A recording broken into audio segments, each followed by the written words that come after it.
Natural antibiotic number 3. Wala pong iba kundi ang bawang at honey. Napaka-simple, napaka-effective na natural antibiotic. Iti-take po natin kapag meron tayong masamang nararamdaman. Simpleng-simple lang po ito. Maghihimay lang po tayo, maggagayat o magbabalat ng mga bawang. Mas maraming bawang, mas maganda, pero kung konti lang or maliit lang yung lalagyan natin, okay na rin po yan.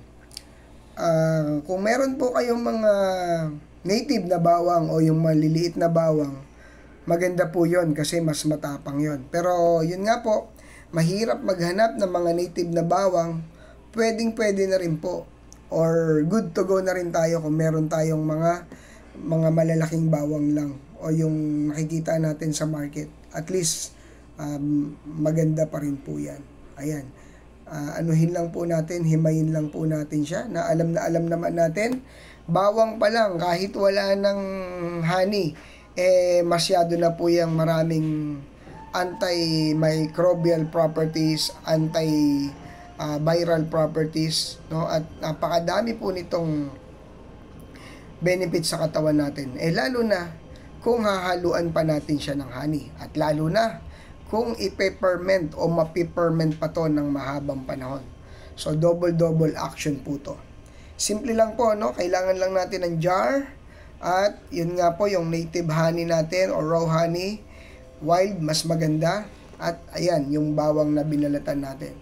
Yung mga bawang po natin, since malalaki siya, mas maganda hinihiwa po natin siya kahit hindi na natin pitpitin. Para lang yung katas ng honey manuot po sa kanya. At pantay-pantay po yung fermentation process. At yun nga po, mas maganda, at least 5 days, 7 days, or kahit abutin pa ng 1 week, ready to go na po ito. Yan po yung requirements ng ating pagpiperment. Ayan, kailangan lang lahat po ng malalaki, no, mahiwa natin. Pero yung mga maliliit naman po, kahit hindi na natin hiwain, yung malalaki lang, para pantay-pantay yung magiging fermentation. At ayan po, nakakagawa kayo ng napakagandang antibiotic sa simple at napakadaling pamamaraan lang. Hindi natin kailangan ng gumastos ng malaking halaga para lang magkaroon ng very effective na antibiotic. Ayan po, no? Wala pong side effect. Yan po yung napakaganda dyan. At ayan, solid na solid yung magiging epekto natin sa ating katawan. Lalo na sa panahon ngayon, usong-uso ang mga sakit, no? Ubo, sipon, lagnat, trangkaso. So, mainam po na meron tayong mga pangontra pa lang na ganito. Hindi gamot, hindi chemicals, walang side effect. Ayan. So, pag natapos nating linisin, balatan, hiwain yung mga honey, ilagay lang po natin sa jar. No, marami na po yan, hindi nyo na yan mauubos kasi hindi naman lagi masama yung pakiramdam natin. Pwede rin naman po kahit di masama yung pakiramdam, pero ayun, medyo may amoy sa bunganga yan eh. Kaya